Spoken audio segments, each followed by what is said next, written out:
দিয়া institution for competitive এক্সামের তরফ থেকে আমি দেবাশিস সাহা আজকে হিস্ট্রি এসএলএসটির যে ইম্পর্টেন্ট ক্লাসটি নিয়ে এসেছি তার নাম হচ্ছে আইন অমান্য আন্দোলন। এবং যে আইন অমান্য আন্দোলন আমাদের এখানে শুরু হবে এবং ঠিক তার পূর্বাভাস মানে সুভাষচন্দ্র বোসের আবির্ভাবের আগে পর্যন্ত এবং মুসলিম রাজনীতির সমস্ত কিছু এখানে পুঙ্খানুপুঙ্খভাবে দেওয়া আছে। এবং এই ক্লাসের থেকে যে প্রশ্নগুলো আমাদের আছে, প্রচুর প্রশ্ন মাদ্রাসা সার্ভিস কমিশন এবং তারও পরে এটা এসেছে আমাদের মাদ্রাসা সার্ভিস কমিশনের পরে স্কুল সার্ভিস কমিশনের বিগত বছর 2016তেও কিন্তু আমরা দেখতে পেয়েছি। তো আমরা এই ক্লাসের যে আইন অমান্য আন্দোলন প্রেক্ষাপটটা খুব ভালো করে দেখব, তাই তো? এই প্রেক্ষাপটে প্রথমে আমাদের জানতে হবে কেন আইন অমান্য আন্দোলন হলো। আমি আগেই বলেছিলাম যে আমাদের সাইমন কমিশন এবং সাইমন কমিশনের ব্যর্থতা এবং তার ঠিক পরে পরেই যখন নেহেরু রিপোর্ট এসেছিল ভারতীয়দের থেকে একটি কনস্টিটিউশন তৈরি করা, এবং সেখানেও একটা কি বলবো মানুষের মধ্যে আশাব্যঞ্জক কিছু গড়ে তুলতে পারেনি। মুসলিম লীগের সঙ্গে একটা দূরত্ব বেড়ে গিয়েছিল এবং জিন্না কংগ্রেস থেকে বেরিয়ে এসে আমাদের 14 দফা দাবিও করেছিল। ঠিক সেরকম একটা পরিস্থিতির মধ্যে থেকেই আমরা কিন্তু আজকের ইতিহাসটা আলোচনা করছি, যেখানে আমরা দেখব কিভাবে আইন অমান্য আন্দোলন তার দীর্ঘ একটা সময় ধরে মানে 1930 থেকে 34 পর্যন্ত 4 বছর ধরে 4 বছর ধরে সময় ধরে কিভাবে সমাধানের রাস্তায় গিয়েছিল। এবং এই আইন অমান্য আন্দোলন করতে যাওয়ার আগে আমি আগেই বলে দিয়েছিলাম তোমাদের, জাতীয় কংগ্রেস করবার আগে যে 1929 সালে আমাদের লাহোরের অধিবেশনে কিভাবে এই আমাদের কি বলবো আইন অমান্য আন্দোলনকে তুলে ধরা হয়েছিল। এবং সেখানে বলাই হয়েছিল যে আমরা পূর্ণ স্বরাজ আশা করছি এবং গান্ধীর নেতৃত্বে যে আমাদের আইন অমান্য আন্দোলন হতে যাচ্ছে তাকে পূর্ণ সমর্থন আমরা করছি। ঠিক এবার এই আইন অমান্য আন্দোলন আমরা পড়বার সময় 3টে ভাগে ভাগ করে নেব। কিরকম? একটা হচ্ছে 30 থেকে 31, একটা 32 থেকে 33 এবং একটা হচ্ছে 33 থেকে 34।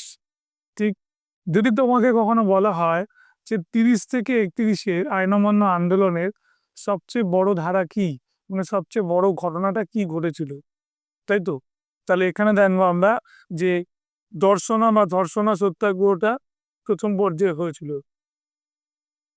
32 থেকে 33 এই যে পর্যায়টা ছিল, এই পর্যায়টার মধ্যে আমরা দেখেছিলাম যে ওই আমাদের সাম্প্রদায়িক বাটোয়ারা বা তার সঙ্গে সঙ্গে পুনা চুক্তি এগুলো কিন্তু সম্পাদনা হয়েছিল।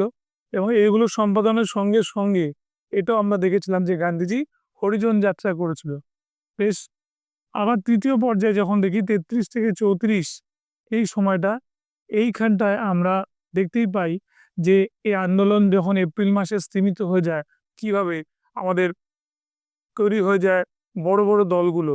যেমন একটি দলের নাম আমি তোমাকে বলে দিই, কংগ্রেস সোশ্যালিস্ট পার্টি তৈরি হয়, তাই তো? এটা আমরা দেখতে পাই। এবং আমরা এটাও দেখতে পাই যে 3টে রাউন্ড টেবিল কনফারেন্স এই সময়টা ধরেই কিন্তু কন্টিনিউ করেছিল। প্রথম রাউন্ড টেবিল কনফারেন্স 30, পরেরটা 31, তারপরেরটা 32, মনে থাকবে।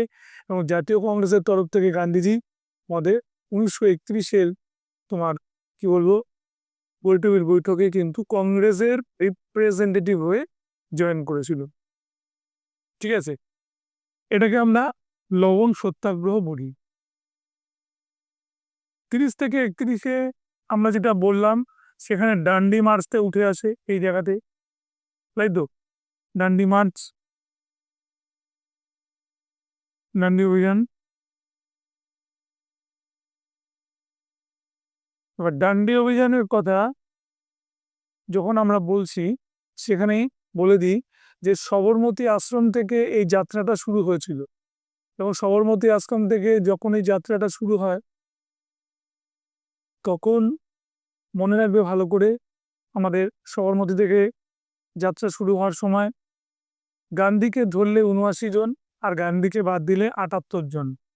তাহলে এই সবরমতী আশ্রম থেকে যাত্রা শুরু করে গুজরাটের ডান্ডিতে পৌঁছবে। টোটাল যে রাস্তাটা ছিল 241 মাইল, ঠিক। এবং উল্লেখযোগ্য মহিলা সভ্য যিনি ছিলেন এখানে গিয়েছিলেন, তার নাম ছিল সরোজিনী নাইডু। এবং এখানে একজন বিশিষ্ট শাস্ত্রীয় সঙ্গীত শিল্পী আমাদের নাম কি বিষ্ণু দিগম্বর বালুস্কর, ভিরি বালুস্করকে নিয়ে যাওয়া হয়েছিল এবং তিনি একটি গান গেয়েছিলেন, রঘুপতি রাঘব রাজারাম। মনে রাখবে কি বললাম গানটা, রঘুপতি রাঘব রাজারাম গানটি উনি গেয়েছিলেন। এবার এটাও জেনে রাখো যে রঘুপতি রাঘব রাজারাম এই গানটা গাইবার সময় অতটাই পথ, মানে 241 মাইল, আর আমাদের কতটা দিন সেটার হিসেবে আমি তোমাকে বলে দিচ্ছি যে ওরা পৌঁছেছিল, যাত্রা শুরু করেছিল 12ই মার্চ আর পৌঁছে গেছিল 5ই এপ্রিল। কিন্তু পরের দিন সকালে 6ই এপ্রিল ভোরবেলা গান্ধীজি সমুদ্রের লবণ, মানে সমুদ্রের জল থেকে লবণ তৈরি করেন এবং আইন ভেঙে দেন, তাই তো। এবং এই তোমার ঘটনা দিয়ে আমাদের আনুষ্ঠানিকভাবে আইন অমান্য আন্দোলনটা কিন্তু শুরু হয়ে যায়। এবং এই আইন অমান্য আন্দোলনের ক্ষেত্রে তোমাকে এটাও মনে রাখতে হবে যে বিভিন্ন রিজিয়নে বহু নেতা বা নেত্রী কাজ করেছিল। যেমন তোমাকে আমি বলে দিই, আমাদের নাগাল্যান্ড এবং মণিপুর এই জায়গাটা থেকে যিনি কাজ করেছিলেন তার নাম রানী গুইডিনলু। সে রানী গুইডিনলু একটা তোমার ত্রিবর্ণ রঞ্জিত পতাকা উত্তোলন করেছিল। জোড়নাগের এই শিষ্যা রানী গুইডিনলু আমাদের কি বলবো জিয়া তারাং মুভমেন্ট বা জিয়া তারাং আন্দোলন শুরু করেছিল, তাই তো। এবং 1931 সালে জিয়া তারাং আন্দোলন শুরু করার পরে এই রানী গুইডিনলুকে গ্রেপ্তার করা হয় এবং দীর্ঘদিনের জেল দেওয়া হয়। এবং জওহরলাল নেহরু রানী গুইডিনলুকে বলেছিলেন এক কথায় কি, তাকে বলেছিলেন যে রানী গুইডিনলু হচ্ছে আমাদের রানী, তাই তো, রানী সম্বোধন করেন। এবং এটাও বলেছিলেন দোজ ডেজ আর কামিং, ঠিক আছে, সেদিন আমাদের সামনে উপস্থিত হচ্ছে যে অল ইন্ডিয়ান পিপল চেরিশ হার, সমগ্র ভারতবাসী তাকে কি করবে, সম্মান জানাবে, চেরিশ করবে।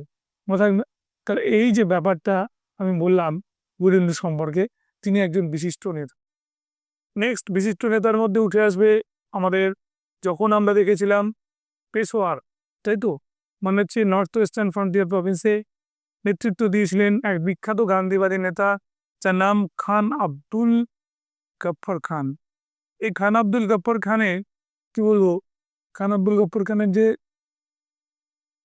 আমাদের আন্দোলন ছিল এবং তার যে একটা দল ছিল তার নাম ছিল খুদাই খিদমতগার, ঈশ্বরের ভৃত্য বা ঈশ্বরের সেবক। এবং ওদের যে পোশাকটা ছিল রেড শার্ট, তাই তো, রেড শার্ট ওদের একটা পোশাক ছিল। এবং এই রেড শার্ট পোশাক পরা এই খুদাই খিদমতগার আন্দোলনকারী আমাদের খান আব্দুল গফর খান পাখতুন বলে একটা স্থানীয় পুস্তু ভাষায় একটা পত্রিকা উনি চালু করেছিলেন। এবং তার লেখা আত্মজীবনী হচ্ছে মাই লাইফ অ্যান্ড স্ট্রাগল, তাই তো। 1987 থেকে 88 এই সময়টা তিনি প্রথম অভারতীয় হিসেবে আমাদের কি পান, ভারতরত্ন পুরস্কার পেয়েছিলেন। সীমান্ত গান্ধী, ফ্রন্টিয়ার গান্ধী, বাদশা খান, এই উপাধিগুলো সব তার ছিল। আবার দেখো ঠিক একই রকমভাবে আমরা দেখেছিলাম সেই সময় যে এক মিলিটারি ফৌজ চন্দ্রপ্রভা সাক্কায়নি বলে এক নেতা, সে কিন্তু বলেছিল যে আমি পাঠানদের এগেনস্টে গুলি চালাবো না। রেজিমেন্টের একজন হেড সে গুলো একদম রাইফেল থেকে খুলে ফেলেন এবং তার সেনাদেরও নির্দেশ দেন, ঠিক আছে। এটাও কিন্তু একটা চরম চরম দেশত্ববোধের একটা পরিচয়। এবার দেখো তার সঙ্গে সঙ্গে তোমাদের বলতে হবে যে মানেকলাল গান্ধী, তারপরে হচ্ছে আমাদের সরোজিনী নাইডু, ঠিক আছে, এরা সবাই মিলে কি করেছিল, আমাদের দর্শনা সত্যাগ্রহ করেছিল। নুনের গোলা, তাই তো, ওখান থেকে বার করে নিয়ে এসেছিল, পুলিশ গুলি চালিয়েছিল। মার্কিন ঐতিহাসিক মিলার লিখেছিলেন যে আমি অনেক স্ট্রিট ফাইটিং দেখেছি, অনেক মুভমেন্ট দেখেছি, কিন্তু এমনটা দেখিনি, নিরস্ত্র কিছু মানুষ এগিয়ে যাচ্ছে তাদের লক্ষ্যের দিকে, যেখানে কি রয়েছে, এই তোমার লবণ গোলা থেকে লবণ আনবার জন্য ওরা আন্দোলন করে চলে যাচ্ছে। প্রয়াসান করে। যাই হোক, এটাও খুব একটা ইম্পর্টেন্ট ঘটনা। শুধু তাই নয়, ইউসুফ মেহের আলীর একটা মস্ত বড় ভূমিকা ছিল। তারপরে এই যে ভানিয়ানবাদী, ঠিক আছে, তারপরে হচ্ছে আমাদের অন্ধ্রপ্রদেশ, কর্ণাটক, এই চত্বরে চক্রবর্তী রাজাগোপালাচারী একটা মানে কি মার্চ করেছিল, এই লবণ তৈরি করার জন্য একটা লবণ সত্যাগ্রহের মার্চ করেছিল। এটা ইম্পর্টেন্ট। তাহলে এইগুলো নিয়েই হচ্ছে আমাদের কি বলবো আইন অমান্য আন্দোলন। এবার যদি বলে যে আইন অমান্য আন্দোলন 1931-এ ব্রেক করলো কেন, মানে থেমে গেল কেন, স্টপ হলো কেন, সেটা হচ্ছে গান্ধী আরউইন চুক্তি। কিন্তু গান্ধী আরউইন চুক্তিতে যেটা গান্ধী চেয়েছিল, অনেক আশাই কিন্তু আরউইন তোমার কি করেননি, ফুলফিল করেননি, যার জন্য গান্ধীকে ফিরে আসতে হয়েছিল খালি হাতে লন্ডন থেকে। ঠিক আছে, তাহলে এই গান্ধী আরউইন চুক্তির আরেকটা নাম হচ্ছে দিল্লি প্যাক্ট। আর গান্ধী আরউইন চুক্তির সবচেয়ে বড় ইস্যু ছিল ভগৎ সিং সুখদেব রাজগুরুর ফাঁসির ইস্যু। মনে থাকবে, আমি জাস্ট একটু গল্পের মতো ব্যাপারটা বলে দিলাম আর ঘটনাগুলো তোমাদের বলে দিলাম, তারপর আমরা একটুখানি দেখিয়ে দিচ্ছি। বেশ, গুজরাটের সবরমতী আশ্রমে এগুলো সব বলে দিয়েছি, অহিংস অসহযোগ আন্দোলন। এবং এখানে ধারায় কতগুলো ডিমান্ড করেছিল ইয়ং ইন্ডিয়া পত্রিকায়, তাতে বলেছিল মাদক দ্রব্য বর্জন করতে হবে। প্রথমেই কোনো সত্যাগ্রহী এখানে একটু সিগারেট খেয়ে নিল বা, ঠিক আছে, বা একটা তামাকের কিছু খেলে গড়গড়া টেনে নিল, সঙ্গে সঙ্গে সে সত্যাগ্রহ করতে চললো, তাকে একদম একেবারেই তাকে বর্জন করা হবে, সেটা করতে পারবেই না। বেশ, তারপরে কি বলা হয়, মদ্যপান নিষিদ্ধের কথা বলা হয়েছিল, বন্দি মুক্তির কথা বলা হয়েছিল, রাজনৈতিক মামলা প্রত্যাহার কথা বলা হয়েছিল, লবণ কর বন্ধর কথা বলা হয়েছিল, ভূমি রাজস্ব হ্রাসের কথা বলা হয়েছিল, টাকা এবং পাউন্ডের বিনিময়ে শুল্ক সংরক্ষণের কথা বলা হয়েছিল। একটি চিঠিতে গান্ধী জানান যে সরকার 11 দফা দাবি না মানলে গান্ধীজি গুজরাটের সমুদ্র উপকূলে ডান্ডিনা মস্তানে প্রকাশ্যে লবণ আইন ভঙ্গ করে আইন অমান্য আন্দোলনের সূচনা করবেন। ঠিক হলো, গান্ধী যে দাবি দেওয়া ছিল সেটা না মানলে আগেই বলেছিল এটা করতে যাবেন বা ডান্ডি মার্চ করবেন, এবং সেটা উনি করেও ছিলেন। আর যদি 11 দফা দাবি মেনে নেন, গান্ধীজির যে 11টা দফা ছিল মেনে নেন, তাহলে এই আন্দোলন স্থগিত থাকবে। বেশ, মাথা কাটা।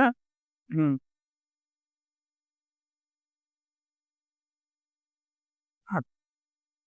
তো গান্ধীজি বলেছিলেন যে আমি চেয়েছিলাম হচ্ছে একটু রুটি, কিন্তু পেয়েছিলাম একখণ্ড পাথর, তাই তো।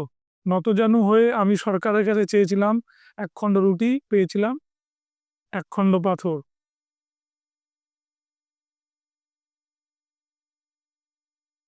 এবার দেখো, যেগুলো যেগুলো বলা হয়েছিল তার মধ্যে অসহযোগ আন্দোলনের ব্যর্থতা, স্বরাজ্য দলের ব্যর্থতা, তাই তো, সাইমন কমিশন, নেহেরু রিপোর্ট, এইগুলো হচ্ছে সবই তৈরি করেছিল আমাদের এই আইন অমান্য আন্দোলনের পটভূমিকা।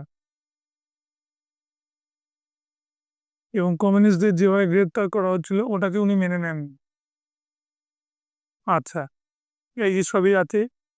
12ই মার্চ যাত্রা শুরু হলো, এবং যখন গান্ধীজি সবরমতী আশ্রমে যেভাবে পৌঁছেছিলেন বা যাত্রাটা করেছিলেন, সুভাষচন্দ্র বলেছিল নেপোলিয়নের প্যারিস যাত্রার সঙ্গে তুলনা করেছিল।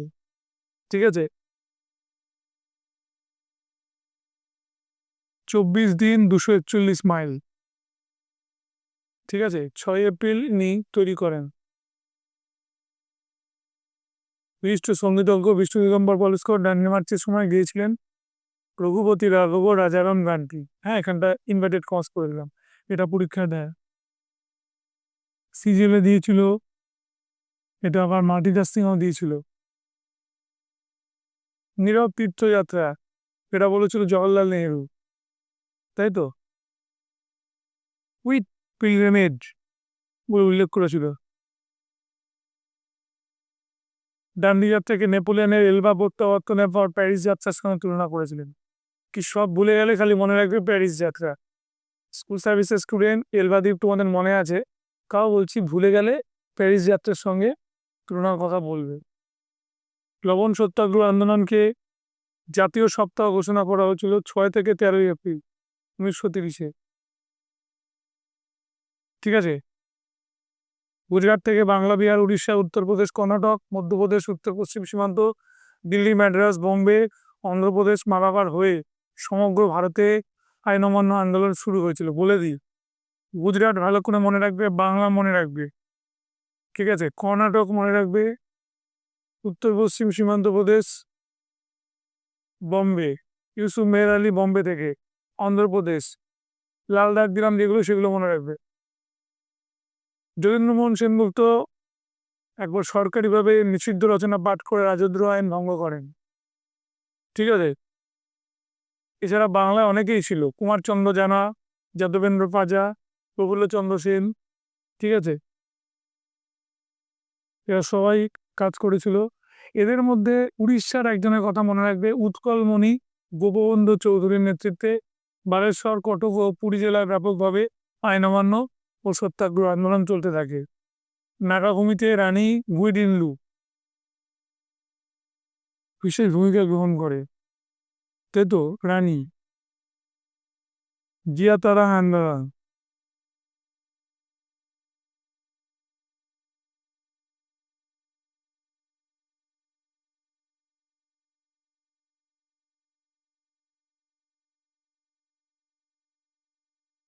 বোম্বাই শহর আইন অমান্য আন্দোলনের বড় দুর্গ ছিল।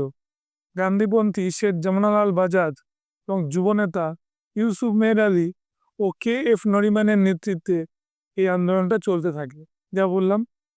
তাহলে যমুনালাল বাজাজ, ঠিক আছে, বোম্বাইতে খুব বড় একটা কাজ করে, আর ইউসুফ মেহের আলী, দুটো নাম মনে রাখবে। গুজরাট গান্ধীবাদের পীঠস্থান। এছাড়া বর্ষাত, আনন্দ, খেদা এই জায়গাতেও কাজ করেছিল। খেদার কথা আমি একটা গোল করে দিচ্ছি, বারদৌলি তালুকটা গোল করে দিচ্ছি, এগুলো মনে রাখবে, ঠিক আছে। কিন্তু সিন্ধু অঞ্চলে অদ্ভুত ব্যাপার, তেমন কিন্তু কোনো ছাড়া পড়েনি, ঠিক আছে। এবার দেখো আমাদের কি হয়েছিল। কর্ণাটকে অরণ্য আইন ভঙ্গকে কেন্দ্র করে ব্যাপক, কি বলবো, একটা আন্দোলন শুরু হয়। গোন্ডা উপজাতির নেতা গঞ্জন কোকু এখানে নেতৃত্ব দিয়েছিল। তো ওরা অরণ্যরক্ষী পুলিশকে আক্রমণ করেছিল। চক্রবর্তী রাজাগোপালাচারী, এইটা খুব দেয়, তাঞ্জন থেকে, তাঞ্জোর থেকে একেবারে পুরো লম্বা একটা প্রসেশন করেছিল, তাই তো, যেখানে তার উদ্দেশ্য ছিল বিলাতি মদের দোকানটাকে পিকেটিং করা হবে, বিলাতি কাপড়ের দোকানগুলোকেও পিকেটিং করা হবে। আচ্ছা, এবার দেখো এখানে কৃষ্ণ পিল্লাই জাতীয় পতাকার সম্মান রক্ষার্থে পুলিশের লাঠির আঘাতে জখম হন, তাই তো, মনে রাখবে। বিহারের পাটনা, বিহার শরীফের লবণায় নবান্ন চলে। চম্পারণ, শরণ, মুঙ্গেরে বিশেষ করে এই কাপড়, বিলেতি কাপড় পুড়িয়ে দেওয়া হয়, মদের দোকানে পিকেটিং হয়। উত্তরপ্রদেশের খাজনা বন্ধ, নো রেভিনিউ চলতে থাকে, ঠিক আছে। এবার বলতে পাঞ্জাবে আমার এই আন্দোলনের কোনো প্রভাব পড়েনি। আর এটা তো বলেই দিলাম, পেশোয়ারে খান আব্দুল গফর খানের কথা। এবং গাড়ওয়ালের বাহিনীকে সরকার এই অহিংস জনতার জন্য গুলিবর্ষণের আদেশ দিলে সেনাবাহিনীর প্রধান ঠাকুরচন্দ্র সিং গাড়ওয়াল এটা অমান্য করলো। ঠাকুরচন্দ্র সিং ও তার সহকর্মীদের যাবজ্জীবন দ্বীপান্তর হয়ে গেল, চিন্তা করো। এই হচ্ছে ভারতবর্ষ, যারা এরকমই কাজ করেছিল। এবার এটা আমাদের খান আব্দুল গফর খানের সমস্ত ব্যাপারটা এখানে বলা আছে, সীমান্তবান্দির, ঠিক আছে। খোদাই খিদমত গার্ল, স্কুলটার নাম খোদাই তোমার হচ্ছে বিদ্যাল গার্ল। তিরঙ্গা, তিরঙ্গা পতাকা উনিও কিন্তু ব্যবহার করেছিলেন। বেশ, লাল কুর্তা বাহিনী বলে দিয়েছি, মরণোত্তর ভারতরত্নের ব্যাপারটাও বলে দিয়েছি। এবার দেখো এখানে মহিলাদের একটা বড় ভূমিকা ছিল। এখানে সরোজিনী নাইডু, বাসন্তী দেবী, উর্মিলা দেবী, সরলা দেবী, স্বরূপা রানী নেহেরু, সরোজিনী নাইডু, এই নামগুলো দিয়ে পরীক্ষা প্রশ্ন দেয়। বাসন্তী দেবী, কমলা নেহেরু, 1, 2, 3, 4, চারটে নাম আমি দিয়ে দিলাম এখানে। এই যে ধর্ষণায় সরকারি লবণগুলো দখল করা হয় 5ই মে, এবং এই কাজের জন্য আব্বাস তাইবদিকে দেওয়ালে তাকেও গ্রেপ্তার করা হয়।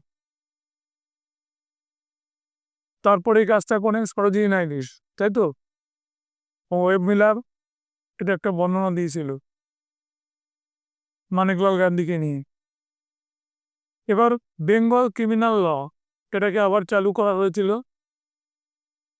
তো আমরা দেখতে পেলাম যে নর্থ ওয়েস্টার্ন ফ্রন্টিয়ারে আমাদের গুলি চালনাতে 111 জন নিহত হয়েছে এবং 400 জন আহত হয়েছে। এটা ম্যাসিভ, ঠিক আছে। এরকম একটা অবস্থা যখন চলছে সেইখানে আমাদের এই পদাঘাত আর চুম্বন নীতি এই কথাটা ঠিক করেন কে? আমাদের লর্ড আরউইন। যেরকম পরিস্থিতি আসবে, যখন মনে করা হবে যেখানে পদাঘাত করার মতো পরিস্থিতি পদাঘাত করা হবে, আর যেখানে মনে হবে যে চুম্বন নীতি প্রয়োগ করা উচিত, কাছে টেনে নিতে হবে, ভালোবাসতে হবে, সেইটা করে লর্ড আমাদের কি বললাম আরউইন কাজ করেছিল। যে লর্ড আরউইনকে একসময় গান্ধীজি বলবো না, আমাদের সরোজিনী নাইডু বলেছিল যে আমি দুজন গান্ধীকে দেখেছি, তার মধ্যে এই দুজন গান্ধীকে দেখিনি, সরি, আমি দুজন মহাত্মাকে দেখেছি, একজন গান্ধীজি হলে অন্যজন সরোজিনী নাইডু। ঠিক আছে। এবার দেখো এই যে ডেটটা 1919-এর 31শে অক্টোবর, 1929-এর 31শে অক্টোবর, এই দিনটা দীপাবলি ডিক্লারেশন করা হয় এবং দীপাবলি ডিক্লারেশনে পরিষ্কার বলে দেওয়া হয় যে আমরা কি করতে যাচ্ছি। আমরা সব একদম পরিষ্কার করেই বলছি যে আমরা ভারতকে কি দেবো, ডোমিনিয়ন স্ট্যাটাস দেবো, তাই তো। তাই ডোমিনিয়ন স্ট্যাটাস দেওয়া মানে তো সেই স্বায়ত্ত শাসন দাও, পূর্ণ স্বাধীনতার কোনো ব্যাপার নেই। তাই 31শে অক্টোবর 1929 সালে দীপাবলির দিন যে দীপাবলি ডিক্লারেশনের কথা লর্ড আরউইন বলেছিল, সেটা কোনোভাবেই আর কার্যকরী হয়নি। এবার দেখো আমাদের একটা গোল টেবিল বৈঠক হয় এবং সেখানে সাইমন কমিশনের রিপোর্টটা নিয়েও কথা বলা হয়, কিন্তু আলটিমেটলি সেরকম কোনো প্রতিক্রিয়া হইল না। ঠিক আছে। সাইমন কমিশনের রিপোর্ট জমা পড়ে গেল 7ই জুলাই। ঠিক আইন অমান্য আন্দোলন তখন বলল যে বন্ধের পরিকল্পনা করতে হবে।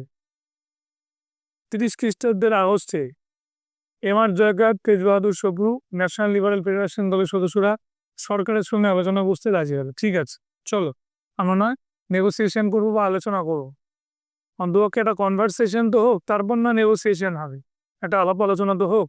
এবং সেটা নিয়ে কাজ করতে যখন যাচ্ছে এবং সেইখানেও দেখো আমাদের চলে এলো গোল টেবিল বৈঠক। গোল টেবিল বৈঠকের ক্ষেত্রে আমি জাস্ট সিনোপসিসটা বলে দিই। প্রথম গোল টেবিল বৈঠকে মনে রাখবে কংগ্রেস যোগ দেন। আমাদের লিবারেল দলের সদস্য তেজ বাহাদুর সপ্রু ছিল এবং আমাদের ডিপ্রেস ক্লাসের সদস্য অবশ্যই বি.আর. আম্বেদকর ছিল। কিন্তু মাথায় রাখতে হবে মুসলিম লীগ কিন্তু এখানে যোগ দিয়েছিল। তো আলটিমেটলি প্রথম রাউন্ড টেবিল কনফারেন্সে যে আলাপ আলোচনা হয়েছিল লন্ডনে, সেটা কিন্তু ফুলফিল হয়নি। এখানে যতটুকু ছোটোর মধ্যে সম্ভব আমি বলার চেষ্টা করেছি, যেখানে গান্ধী আরউইনের আমাদের কি বলবো সাইমন কমিশনের রিপোর্টটা প্রথমে প্রকাশিত হয়, তাই তো। এবং এটা বলা হয় যে বিভিন্ন দলের ভারতীয় নেতৃবৃন্দ লন্ডনে গিয়ে গোল টেবিল বৈঠকে বসে এই সাইমন কমিশনের রিপোর্ট নিয়ে আমরা কারা আলোচনা করবে। তখন ইংল্যান্ডের রাজা ছিলেন পঞ্চম জর্জ। দেখো কি লম্বা লিস্ট। এদের মধ্যে তুমি জেনে রাখবে যারা মুসলিম লীগ থেকে জয়েন করেছিল মোহাম্মদ আলী, মোহাম্মদ শফি, আগা খান, জিন্নাহ, ঠিক আছে, ফজলুল হক। হিন্দু মহাসভার পক্ষ থেকে জয়কার, ঠিক আছে, এবং সপ্রু হয়ে গেছে সঞ্জু।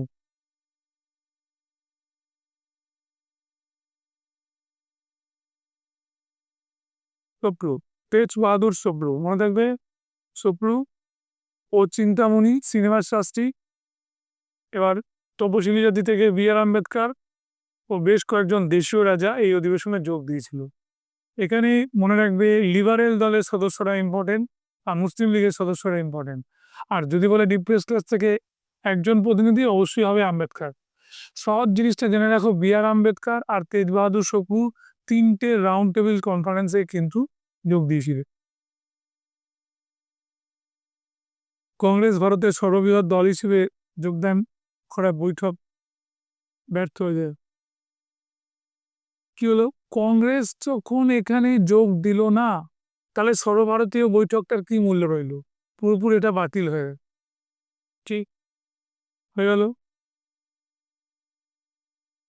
এখানে অনেক কথাই বলা হয় যে ইংল্যান্ডের তখন প্রাইম মিনিস্টার ছিলেন র্যামজে ম্যাকডোনাল্ড, যিনি প্রেসিডেন্ট হয়েছিলেন ফার্স্ট রাউন্ড টেবিল কনফারেন্স।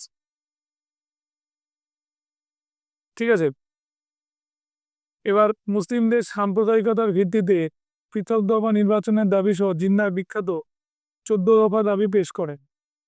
ভালো কথা। Doctor B.R.. আম্বেদকরের পৃথক নির্বাচনের দাবি তোলেন। শিখরা পাঞ্জাবে 30% আসন দাবি করেন। এবার র্যামজে ম্যাকডোনাল্ড তখন এখানে কি করলেন? পৌরোহিত্য করলেন। এবং র্যামজে ম্যাকডোনাল্ড পৌরোহিত্য করার সঙ্গে সঙ্গে কি হলো, আমরা দেখতে পেলাম যে গোলটেবিল বৈঠকটা অনেক ব্যর্থ হয়ে গেল। কারণ যে আপোষের কথা বলা হয়েছিল, ঠিক আছে, সে আপোষের সবকিছু ফুলফিল হলো না। 1931-এর 26শে জানুয়ারি গান্ধীজি ও কংগ্রেস নেতাদের সরকার কি করলো? কারামুক্ত করলো। মনে থাকবে, 31-এর 26শে জানুয়ারি গান্ধীজি ও কংগ্রেস নেতারা সব জেল থেকে বেরোলো।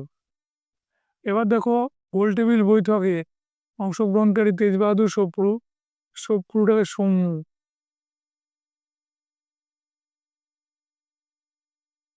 জয়কার প্রমুখ গান্ধীজিকে বোঝান যে দ্বিতীয় গোলটেবিল বৈঠকে যোগ দিতে সুফল মিলবে এবং গান্ধীজি আইনের সঙ্গে মিটিং করতে রাজি হলো এবং সেকেন্ড রাউন্ড টেবিল কনফারেন্সে গান্ধীজি যেতে আগ্রহ প্রকাশ করলো। এবং যখন যাচ্ছে তার আগে আমাদের কি হচ্ছে, এই 5 মার্চে হয়ে গেল আমাদের কি গান্ধী আইন চুক্তি, যেটা দিল্লি চুক্তি আমি আগেই বলে দিয়েছিলাম। এবার গান্ধী বলল যে আমাদের যারা বন্দি, মানে আইন অমান্য আন্দোলন করেছে, যাদেরকে বন্দি করা হয়েছে, তাদেরকে ইমিডিয়েটলি মুক্তি দিতে হবে। এবং এটাও বললে একই সঙ্গে যারা হিংসাত্মক কার্যকলাপ করেছে তারা জেলেই থাকবে, তাদের মুক্তি দেওয়া হবে না। হয়ে গেল। এবার এখানে যে দাবিগুলো করা হয়েছিল,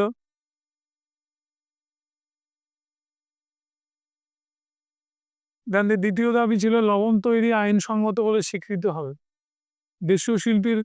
দেশীয় শিল্পের উন্নতির জন্য ভারতীয়দের পণ্য বর্জন নীতি ব্রিটিশদের মানতে হবে। সমস্ত দমনমূলক আইন ও অর্ডিন্যান্স প্রত্যাহিত হবে। আর আইন অমান্য আন্দোলনকারীদের যে জমি কিনে নেওয়া হয়েছে বা অবিকৃত জমি আছে এবং সেটাকে ফিরে দিতে হবে এবং টাকাও ফেরত দিতে হবে। পুলিশ বাহিনীর দমনমূলক কার্যকলাপের তদন্ত হবে না, ঠিক আছে, এবং অনাদায়ী জরিমানা মকুব করা হলেও সরকার ফেরত দেবেন। তাহলে দেখো, যে কথাগুলো বলছে সেই কথাগুলোর মধ্যে ব্যাপারটা ইংরেজদের মধ্যে কিন্তু কি বলবো, ওদের ঠিক ততটুকু দিল যতটুকু না দিলেই নয়। তাহলে আরউইন এখানে কিন্তু সেই কথা বলতে গেলে সমঝোতা করলেন না, সেই কথা বলতে গেলে সমঝোতা একেবারেই করলেন না। ঠিক আছে, এবার যেটা দেখা গেল যে ভগৎ সিং, সুখদেব, রাজগুরুর ফাঁসিটা হলো এখানে যথারীতি 23শে মার্চ ওদের ফাঁসি হয়ে গেল। এবং সুভাষচন্দ্র খুবই হতাশ হলেন এবং বলেছিলেন একটাই কথা, যে মহাত্মা তাদের শাস্তি দিলেন। এবং এরকম কথা উঠেছিল, ঠিক আছে, করাচিতে স্লোগান দিয়েছিল মহাত্মার সামনে, ভগৎ সিং এর ফাঁসির জন্য গান্ধীজি দায়ী, গান্ধীজি নিপাত যাও, পরিষ্কার বলেছিল। হয়ে গেল second round table conference. Second round table conference,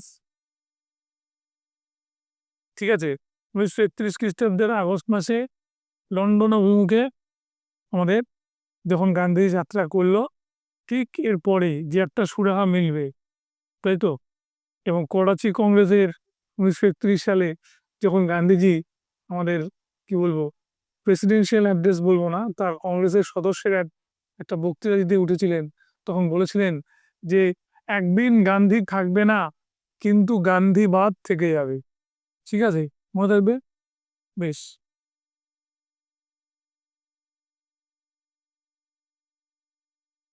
এবার যেটা হলো সেটা হচ্ছে আরউইন থাকলো না, এবার এলো ওদের গান্ধীর জায়গায় বড়লাট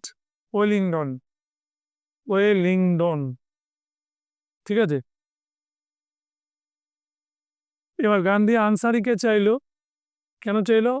রাউন্ড টেবিল কনফারেন্সে যে আপোষের ব্যাপারটা একটু ভালো করে কথা হলো, কিন্তু ওয়েলিংটন সেটা দিলই না।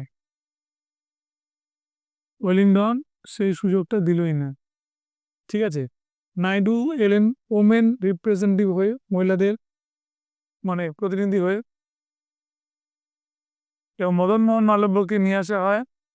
মহাদেব দেশাই, প্যারেলাল নায়ার ও জিডি বিড়লা এরাও কিন্তু সেখানে যাচ্ছে। দেশাই যাচ্ছে, মহাদেব দেশাই অ্যাজ এ, তোমার কি বলবো, একজন গান্ধীর সেক্রেটারি হিসেবে, আর বিড়লা হচ্ছে শিল্পপতি হিসেবে, তাই তো। কিন্তু এখানে মনে রাখবে জিডি বিড়লাকে গান্ধীজি আমাদের অল ইন্ডিয়া হরিজন সেবক সংঘের প্রেসিডেন্ট করে দিয়েছিলেন, এটা মাথায় রাখতে হবে। তাহলে যুক্তরাষ্ট্র তৈরি করা হবে স্বাধীন, অবশ্যই স্বাধীন যুক্তরাষ্ট্র, এবং সংখ্যালঘু সম্প্রদায়ের আমাদের অধিকার রক্ষা করা হবে, এই কথা বলা হয়েছিল। ঠিক আছে। এবং গান্ধীজি রাউন্ড টেবিল কনফারেন্সের একমাত্র ব্যক্তি যে পূর্ণ স্বাধীনতার কথা বলেছিল। ঠিক আছে। অর্থ, সেনা, প্রতিরক্ষা ও পররাষ্ট্রের ক্ষেত্রে সরকারের পূর্ণ ক্ষমতার দাবিও করেছিল। ঠিক আছে। এবং বড়লাটকে বলেছিল নিয়মতান্ত্রিক প্রধান হিসেবেই উনি থাকবেন। এবার দেখো এখানে অনেক রকম ব্যাপার আছে। সরকারি প্ররোচনায় মুসলিম লীগ, অনুন্নত সম্প্রদায়, অ্যাংলো ইন্ডিয়ান, অপরাপর যে অন্য যে সম্প্রদায়গুলো থাকে, তারা কিন্তু গান্ধীজির এই, মানে কি বলবো, গান্ধীজির এই কথাতে পুরোপুরি নিয়ন্ত্রণে আসতে পারলো না, তাই না? এবং যখন পারলো না, আলটিমেটলি গান্ধীজির কিন্তু রাউন্ড টেবিল কনফারেন্স থেকে খালি হাতেই ফিরে যেতে হলো। ঠিক আছে। এবার আমরা আসছি আইন অমান্য আন্দোলনের ঠিক দ্বিতীয় পর্ব, যেটা হচ্ছে 32 থেকে 34। এখানে কিছুই নয়, জাস্ট আমি বলে দিই, এখানে সাম্প্রদায়িক বাঁটোয়ারার কথা বললেন র্যামজে ম্যাকডোনাল্ড, এবং সেই সূত্রে আশা করলেন গান্ধীজির সঙ্গে একটা নেগোসিয়েশন করবে। কিন্তু সাম্প্রদায়িক বাঁটোয়ারাতে যেটা দাঁড়ালো, সেটাতে একটা রাজনীতির মধ্যে কি হলো, একটা বিভাজনের রাজনীতি চলে এলো।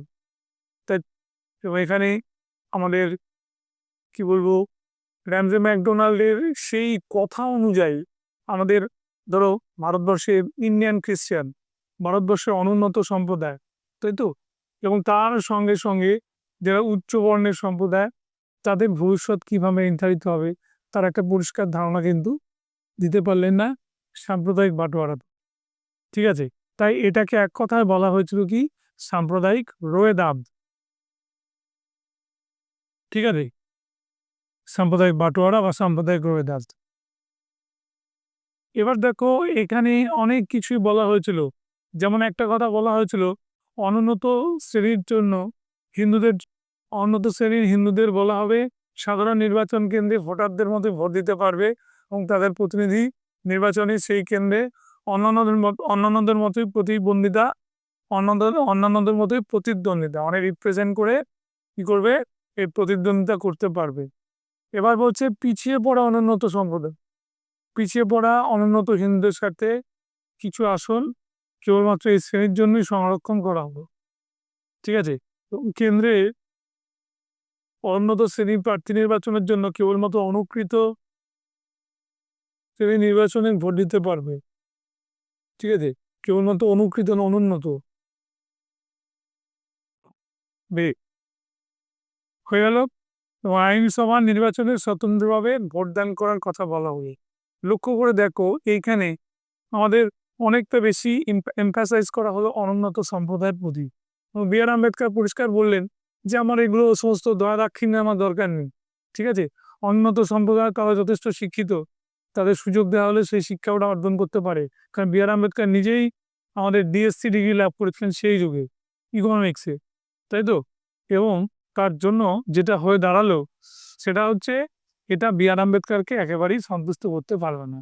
তাহলে এটা কি হয়ে গেল, একটা সাম্প্রদায়িক বাটোয়ারা হয়ে রয়ে গেল। নিক, এবার দেখো ম্যাকডোনাল্ড একটাই কথা বললো, যদি বর্ণ হিন্দু ও অনুন্নত শ্রেণী অন্য কোনো বিকল্প ব্যবস্থা করে তাদের তাদের আপত্তি থাকবে না। এবং বলাই বাহুল্য, এই ঘোষণার দ্বারা বিভিন্ন সাম্প্রদায়িক ভেদনীতিকে প্রবলভাবে শানিত করা হয়।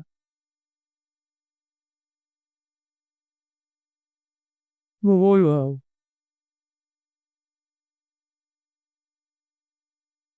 প্রবলভাবে শানিত করা হয়।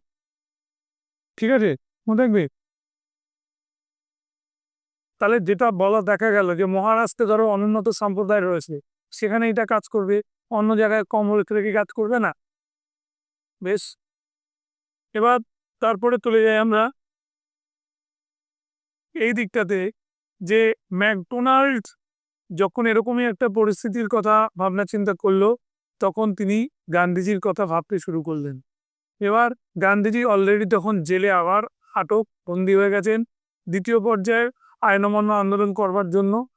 তখন গান্ধীজি কুমার কি করলেন, অনশনে বসলেন।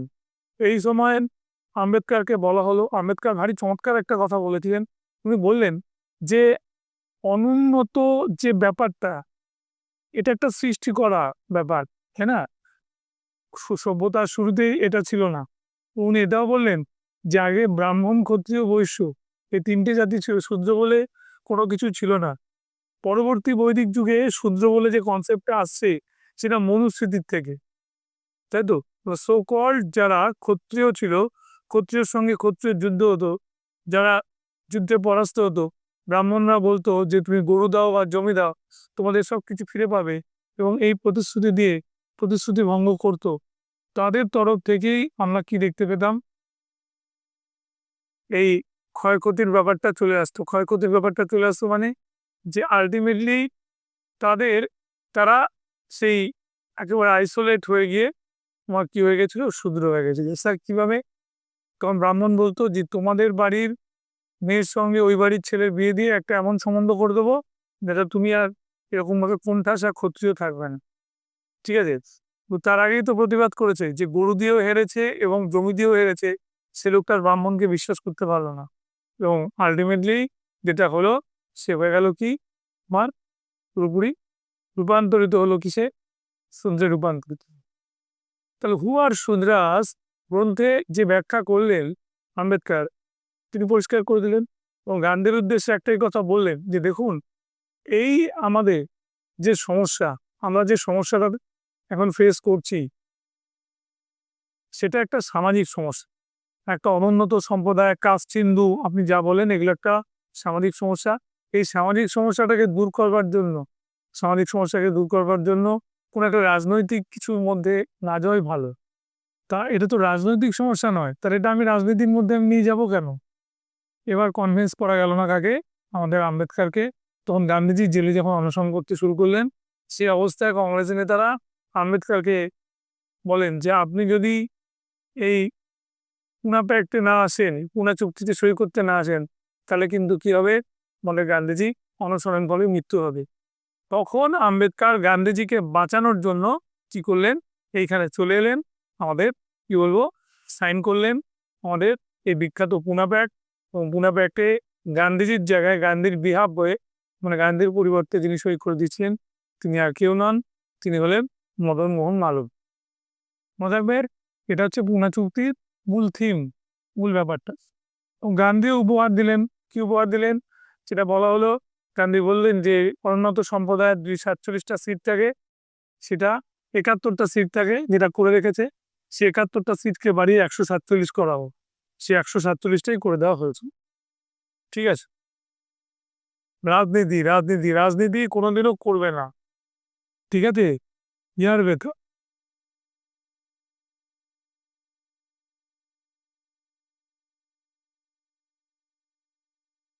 ইয়ার বেতা।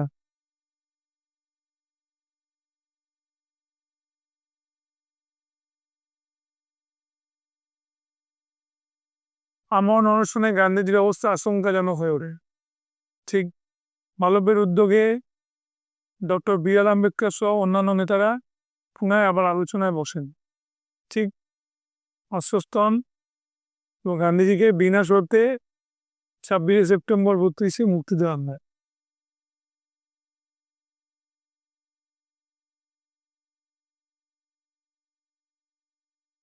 এখানটা লিখে দিই। হ্যাঁ, আছে। পুনা চুক্তিটা এদের মধ্যেই সম্পাদিত হয়।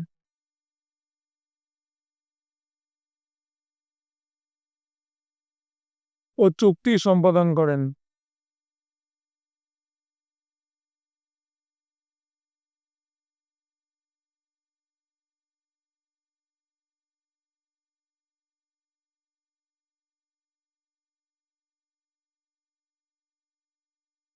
পুনা চুক্তি সম্বোধন করেন।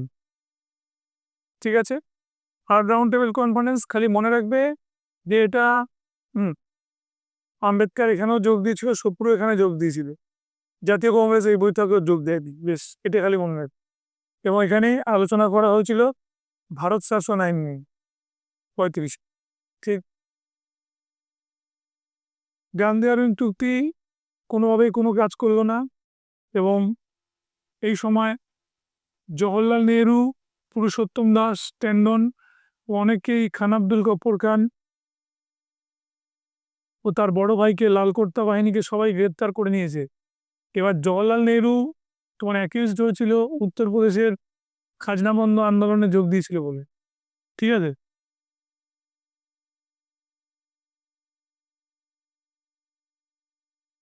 গান্ধীজি এরকম একটা অবস্থা আবার সত্যাগ্রহের ডাক দিল। ঠিক আছে, এবং এই একই সভা সমিতি, শোভাযাত্রা, বিদেশি পণ্য কর, বয়কট রেল, এগুলো নিয়ে উনি কথা বললেন, এগুলো সব আইন অমান্য আওতায় আনলেন। ঠিক আছে, এবং উনি এটাও বললেন যে দিল্লি চুক্তি কোনো কাজ করেননি, তাই তো। এবার দেখো, সরকারি হিসেবে যে সংখ্যাটা দিয়েছিল, সবচেয়ে বেশি বন্দী হয়েছিল আমাদের এই সময়টা, আমাদের সিভিল ডিসোবিডিয়েন্স মুভমেন্টে 76,671, আর ভারতীয়দের হিসেবে 1,20,000। এর মধ্যে 3,630 জনই কিন্তু ছিলেন মহিলা। এটা একটা বড় প্রশ্ন হয়, দেখবে তোমরা প্র্যাকটিস সেটে আছে, যে ভারত মানে আমাদের ভারতের জাতীয়তাবাদী আন্দোলনে সবচেয়ে মহিলা গ্রেপ্তার হয়েছে কোথায়। উত্তর হচ্ছে কি বললাম, 3630 জন। 3630 জন বন্দী হয়েছে আমাদের আইন অমান্য আন্দোলনে। মনে থাকবে, 227টা সংগঠন আমাদের নিষিদ্ধ হয়ে যায়। এবার পুনা প্যাক বলে দিই কি, পুনা চুক্তিটা নতুন করে কিছু বলছি না। এই সমগ্র ভারতের জন্য অনুন্নত হিন্দুরা 148টি আসন সংরক্ষিত হিসেবে লাভ করেছিলেন, আর দেওয়া হচ্ছিল একটু 71টা। এবার বলছে গান্ধীজি যখন এই কাজটা করলো, তখন উচ্চবর্ণের হিন্দুরা কিন্তু ভালোভাবে এখানে দেখেনি। এবার দেখো, এই আন্দোলনে মহিলাদের মধ্যে স্বরূপা রানী নেহরুর কথা আমি বলেছি। ঠিক আছে, যে জওহরলাল নেহরুর মা, এনার ভূমিকাটা বিরাট বড় ছিল। এবং এটাও জানবে,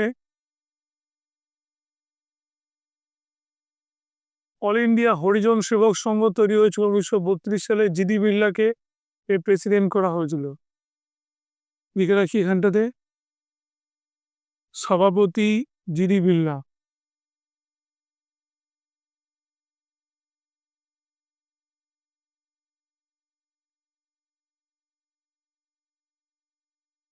ঠিক আছে, আর হরিজন যাত্রা গান্ধী শুরু করেন 33 সালে, এবং হরিজন পত্রিকাটাও 33 সালে বেরোতে শুরু করে। ঠিক আছে, এবং হরিজন যাত্রায় গান্ধীজি যে পরিমাণ পথ পেরিয়েছিল তুমি ভাবতে পারবে না, 20,000 কিলোমিটার। ঠিক আছে, শেষে আমরা যেটা দেখলাম, 1934 8ই মে আনুষ্ঠানিকভাবে একটা সভা করে আমরা দেখলাম যে বন্ধ হয়ে গেল আইন অমান্য আন্দোলন। 3টে পর্যায়ে এখানেই শেষ। কেন হয়েছিল আইন অমান্য আন্দোলন প্রত্যারিত? এখানে ব্রিটেনের রক্ষণশীল দল ভারতের স্বাধীনতা সম্পর্কে উদাসীন ছিল, আর ব্যাপক জনসমর্থনের অভাবও কিন্তু দেখা দিয়েছিল, সব জায়গায় সমানভাবে হয়নি। সরকারের নিষ্ঠুর দমন নীতিটা এবং সাম্প্রদায়িক বাটোয়ারা বা সাম্প্রদায়িক রোয়দাদ, এটাও কাজ করেছিল, যার জন্য এটা কিন্তু আমাদের সফল হয়নি।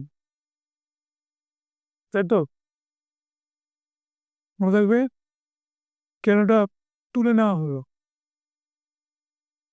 আবার বলছে আন্দোলনটা আরেকটু রাখা যেতে পারত, আন্দোলনটা প্রত্যাহারের একটা সিদ্ধান্তটা ভুল ছিল, এবং অন্যান্য রাজনৈতিক দল যে নিষ্ক্রিয় ছিল তাদেরকে এখানে আনার দায়িত্ব কার ছিল? গান্ধীজিরই ছিল। এবং একটা সত্যি কথা বলতে গেলে, যে সরকার যে নিষ্ঠুর দমন নীতি নিয়েছিল সেটাতেও কিন্তু বেশ কিছু লোক ভয় পেয়েছিল, ঠিক। এবং কেউ বলছে গান্ধীজির এখানে কিছু হঠকারী সিদ্ধান্ত ছিল। এবারে হঠকারী সিদ্ধান্তকে আমরা গুরুত্ব দেবো না, হয়তো ওই কাজটা সফল হলে তাকে আর হঠকারী বলা যেত না। যেমন লিখলো আমাদের অমর সিবাড়ি একটা সুন্দর কথা বলেছে যে সৈন্যরা সংগ্রাম চালাতে প্রস্তুত, অথচ সেনানায়ক যুদ্ধবিরতির আদেশ দিলেন। সৈনিকটা বলছে যে আমরা যুদ্ধ করব, কিন্তু কমান্ডার বলছে না, যুদ্ধ থামাও। তাই তো, কমান্ডার বলছে যুদ্ধ থামাও। ঠিক কে অবস্থাটা, 34 সালের পরে ওটা কন্টিনিউ করতে পারতোই, অনায়াসেই করতে পারতো। এবং এটা বলতে যে আইনমান্য আন্দোলনটাকে এক পক্ষে থামিয়ে দিয়েছিল। তবে হ্যাঁ, যে আন্দোলনটা অনেকটাই নন কোঅপারেশনের থেকে বেশি ঐক্যবদ্ধ আন্দোলন ছিল, এবং এটা পরবর্তী আন্দোলনগুলোকে গতিশীল তো করেছিল এবং একটা বৃহত্তর আন্দোলনেরও কিন্তু পথ প্রস্তুত করেছিল।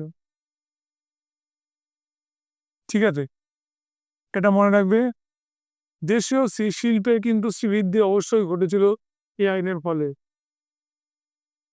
এবং যেভাবে ঔপনিবেশিক অর্থনীতিতে যে কথা বলা হয়েছিল বা আন্দোলন যেভাবে চলেছিল, তাতে ব্রিটিশ পণ্যের যে আমদানি হতো তা কি বলছে আমাদের 1% হলেও কমে গিয়েছিল।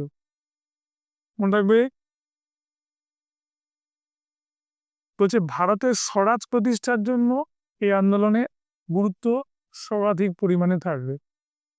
তাহলে আমরা আইন অমান্য আন্দোলন আমরা এখানে শেষ করলাম, এবং ঠিক তার পরের পরিস্থিতিতে আমরা যেখান থেকে শুরু করব 1935 সালে আমাদের ভারত শাসন আইন, তাই তো, বা ইন্ডিয়ান ইন্ডিপেন্ডেন্স অ্যাক্ট থেকে আমরা পরবর্তী অধ্যায় শুরু করব। এবং এটা মনে রাখবে, সেই অধ্যায় কিন্তু আমাদের পুরোপুরি নিয়ে যাবে আমাদের নেতাজি সুভাষচন্দ্র বোসের উত্থানের আগে পর্যন্ত। এবং এটাও বলে দিই, ঠিক তার পরের পরিস্থিতিতে আমরা আমরা শুরু করে দেব অবশ্যই 35 সালে ভারত শাসন আইন বা ইন্ডিয়ান ইন্ডিপেন্ডেন্স অ্যাক্ট থেকে সুভাষচন্দ্র পর্যন্ত একটা দীর্ঘকালীন ইতিহাস। দিয়া ইনস্টিটিউশন ফর কম্পিটিটিভ এক্সামের তরফ থেকে আমি দেবাশিস সাহা এখানেই আমাদের ক্লাস শেষ করছি। Thank you.